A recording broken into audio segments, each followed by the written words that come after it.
All right, the review for Dracula's Daughter for October 7th. It's in this big set, in this little one. It's the second one down there.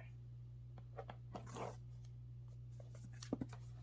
yeah, Dracula's Daughter from 1936. This is for October 7th, 2022.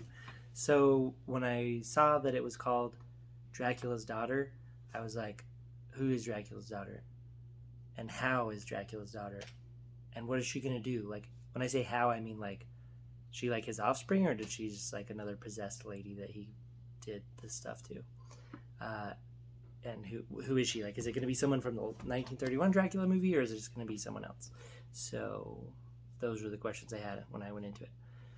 So this is the Blu-ray from the 30 movie set, and the quality, oh my gosh, like right when it started, the opening titles, it looked so good, and you could immediately tell that the contrast between the black and white was amazing, and the picture was stable, and the grain was complementary. It wasn't messed with or anything.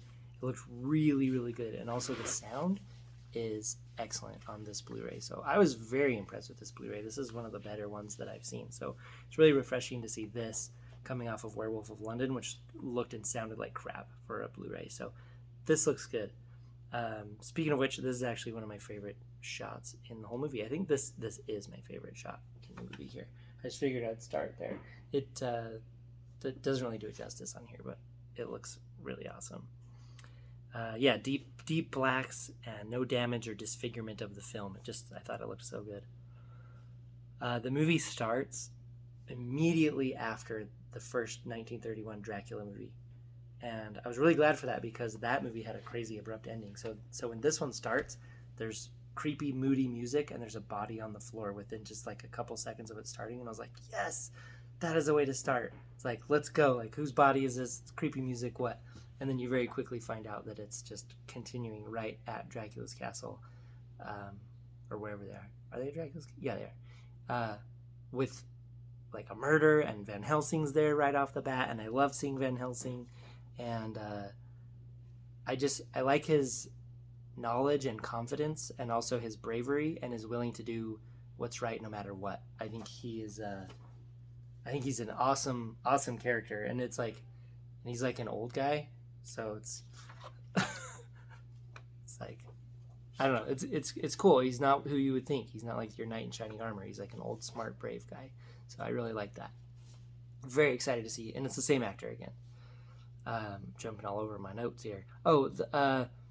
There's some silliness that's kind of creeping into these movies, and I think I just have to get used to it, because I think it's here to stay. I think these movies just have there's usually like comic relief characters or situations that are just kind of silly, but it's still, the mood's still good. So I'm still trying to figure out like how to deal with that, but the silliness is like, it actually is kind of funny.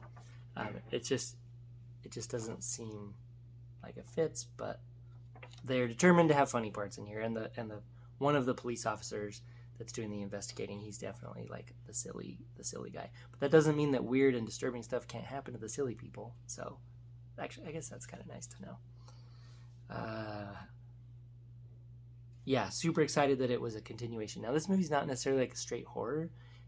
Like my wife pointed out when we were watching, it's more just like kind of like a drama, because this is Dracula's daughter, and she doesn't really want to do this thing, and she really wants to get like free from Dracula's curse that's on her. Okay, I just remember, so that's Van Helsing in the middle. He's getting arrested for what he did at the end of the last movie. Which he totally just admitted. But I just realized there was another thing that I really like about him, is he's always talking about how today's superstitions are tomorrow's like science. I don't know, I think I messed that up, but I like that he's like a master of the occult, and he knows all the Dracula stuff, and he just treats it as fact. They're like, well, when did that guy die in there? And he's like, oh, he died 500 years ago, even though he just put a stake in his heart like a minute ago.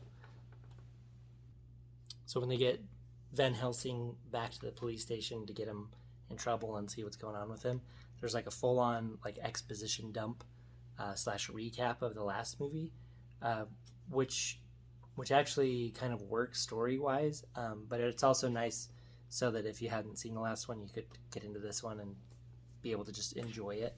So I thought it was I think exposition is one of the hardest things to do in movies, and I think this exposition dump, whereas it was a little obvious what it was still effective in recapping over the last movie. And I just have another note on here, so I just take notes while I watch it, and it just, again, that the picture quality is so good on this Blu-ray here. Okay, I already showed you my favorite shot.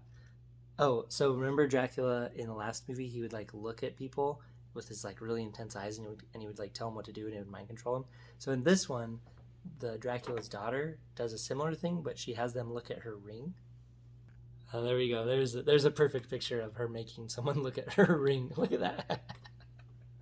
See, this is one of the cops that's the comedic relief, and he just has these really expressive facial expressions. So, yes, like I should mute it so I don't get in trouble.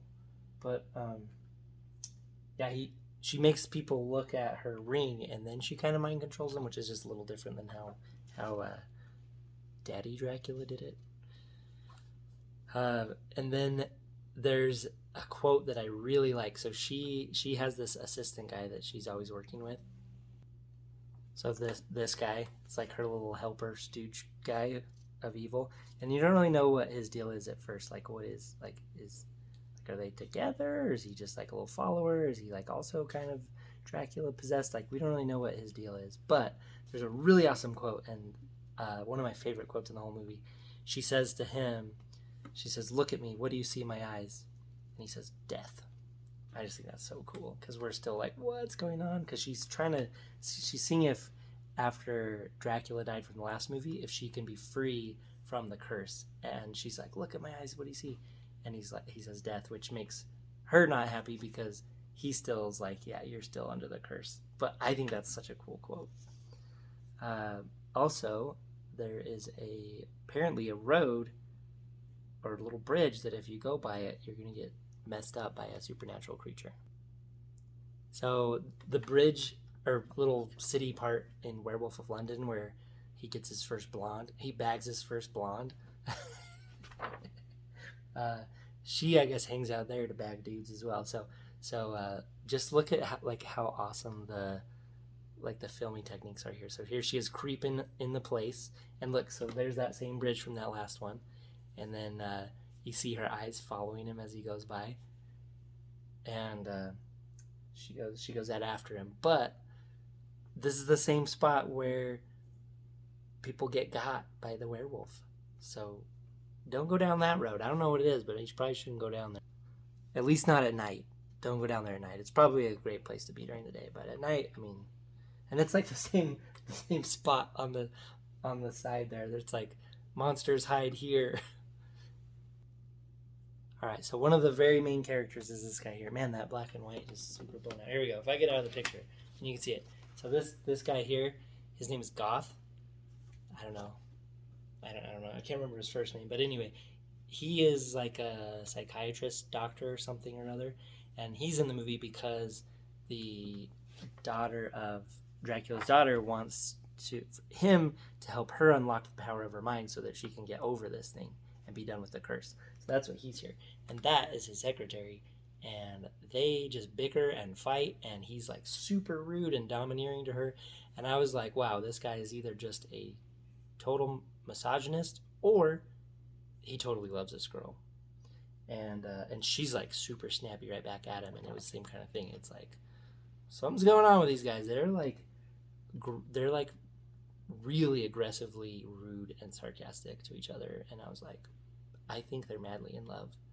So it's one of those things where you just be expecting them to be fighting and then all of a sudden kissing. I don't know. They're like really fighty in this. It's like fighty, flirty. So something that's kind of cool about this Dracula's daughter is that she's kind of an artist. She likes to paint and like do piano and stuff. And this scene's cool because he's at her place. Basically, she wanted him to come over for an appointment to see if he could help her with her thing that she's dealing with. But she's got these paintings that are like so cool and like dark and scary. Like you can see like there's like a little skull in the bottom corner there. Anyway, there's another part at a party where you can see another one of her paintings, and they're just like dark and scary. I just think it's really cool mood. Um,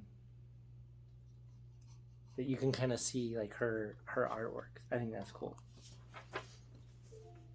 Okay, so she decides to go get somebody, and when she gets them, the camera always is going to steer away from what's going on. That's just how these movies are. But I thought this particular kill, or like getting person, was pretty cool what the camera did. So I'm going to show you.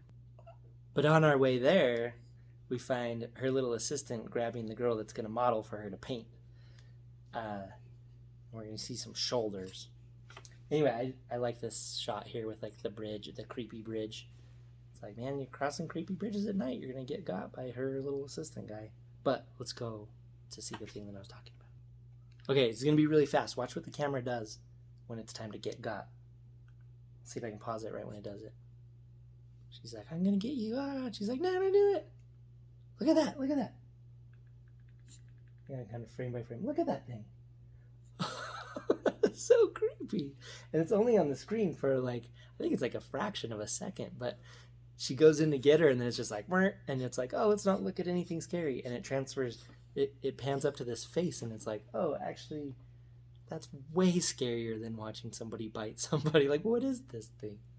Anyway, I think it's kind of ironic to do that. So there's just a fun look away at the kill spot. So at this point in the movie, we're at the body count is 2. One dude under the bridge and one shoulder showing lady.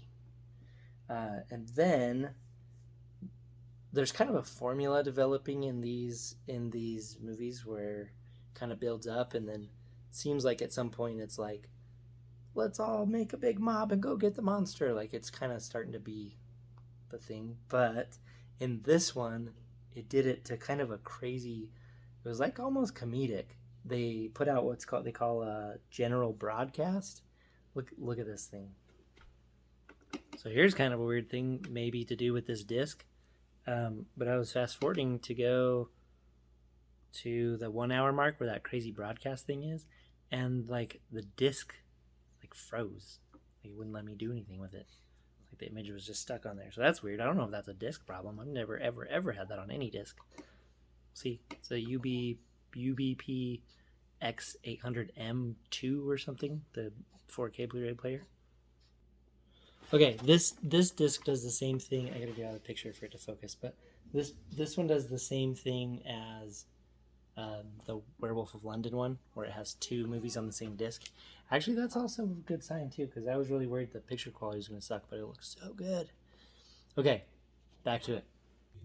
Okay, here goes the general broadcast. Look at this thing. This gets kind of crazy. Telephone poles, radar towers, people handing each other papers in an alarmingly fast way. Just like, I mean, this is just how. Look at that! There's so many layers. That's so ridiculous. I mean, that's like 7 different layers of pictures right there. Like that's really nuts. Like it's almost making fun of itself. So anyway, that's a general broadcast. If you ever declare a general broadcast, it's kind of a big deal. So don't do it very often. It's like Broken Arrow. Okay, so another quote that I really liked. This one's by Van Helsing, and he says, she was beautiful when she died 100 years ago. This is like, that's so cool. Let's see, I already talked about Janet and Goth, that I thought they were gonna hook up because they were so flirty, or he's just like a horrible person and something. But yeah. So this movie, I was on the edge of my seat the whole time. Not during this part because this was crazy and weird, but I was on the edge of my seat trying to figure out what was happening and who was gonna get it and what was going on. And I really, really liked this one. It was really cool to see Dracula's castle again. I mentioned earlier that they're starting a formula that seems to be pretty consistent going on here. But it was a really good tie-in to the first one. It was awesome to see Van Helsing again.